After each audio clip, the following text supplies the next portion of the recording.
ନମସ୍କାର ଦର୍ଶକ ବନ୍ଧୁ, ଆପଣମାନେ ଦେଖୁଥିବା ତୋରି ପାଇଁ ତୋ ପାଇଁ ଧାରାବାହିକରେ ଏହି ଧାରାବାହିକରେ ଆଜି ଦେଖିବାକୁ ପାଇବେ ଯେ ଚିକି ସେପଟେ ପୂଜା କରୁଥିବା ବେଳେ ହଠାତ୍ କିନା ସେପଟେ ଏକ କଳା ରଙ୍ଗର ଡ୍ରେସ୍ ପିନ୍ଧିଥିବା ମଣିଷଟି ସେପଟେ ପାହାଚ ଆଡ଼କୁ ଦୌଡ଼ି ଆସିବ ଏବଂ ଚିକି ଦେଖିବ ସେପଟେ ସେମାନେ ସିଆର ଶ୍ରଦ୍ଧା ଶୁଦ୍ଧିକ୍ରିୟା ଏବଂ କାର୍ଯ୍ୟ ପାଇଁ ଜେଜେମା ସେପଟେ ଫଟୋ ଦେଖି କାନ୍ଦୁଥିବ ଏବଂ ସମସ୍ତେ ସେଇ ଫଟୋକୁ ଦେଖି ରହିଥିବେ ଏବଂ ଜେଜେମା କାନ୍ଦୁଥିବେ ଏବଂ ହଠାତ୍ କିନା ଜେଜେମା ଠୋ ଠୋ ହୋଇ ହସିବେ।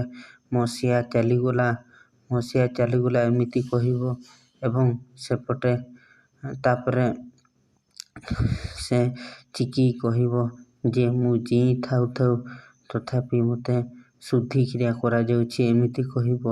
ତାପରେ ସେପଟେ ସେ ଚିକି କାନ୍ଦି କାନ୍ଦି ଯାଉଥିବା ବେଳେ ହଠାତ୍ କିନା ଗୋଟେ ଦେବୀମା ପାଖରେ ଗୋଟେ କଳା ବ୍ଲାକ୍ ରଙ୍ଗର ଲୋକଟି ଦୌଡ଼ିକି ପଡ଼ିବ ଏବଂ ପାହାଚ ଆଡ଼କୁ ଦୌଡ଼ିବ।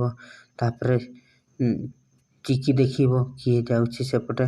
ଏତିକି ବେଳେ ସେ ଚିକି ପଡ଼ିଯିବ ଏବଂ ପଡ଼ିଲା ପରେ ସେ ବ୍ଲାକ୍ କଲର୍ ଲୋକଟି ଦୌଡ଼ି କରି ଯିବ ଏବଂ ସେପଟେ ସେ ଯାଉଥିବା ବେଳେ ହଠାତ୍ କିନା ଚିକି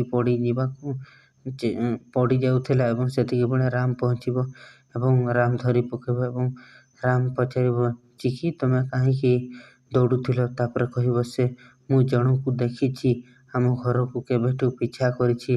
ତାପରେ ସେ ରୁହି ହେଇଥିବ। ତାପରେ ରାମ କହିବ ସେ ରୁହିର ନାଁ ଧରନି, କାରଣ ସେ ରୁହି ମରିଯାଇଛି, ତାର ଶବ ପୋଲିସ ଉଠେଇ ନେଇଯାଇଛି ଏମିତି କହିବ ରାମ। ତାପରେ ନାଇଁ ଚିକି କହିବ ସେ ନିଶ୍ଚୟ ରୁହି ହିଁ ହେଇଥିବ, କାରଣ ସେ ରୁହି ବିନା ତାପରେ ରାମ କହିବ ନାଇଁ ମୁଁ କବାଟ ଲଗେଇକରି ଆସିଛି, କେହି ବି ଭିତରକୁ ଏଣ୍ଟ୍ରି କରିପାରିବେନି ଏମିତି କହିବ ରାମ।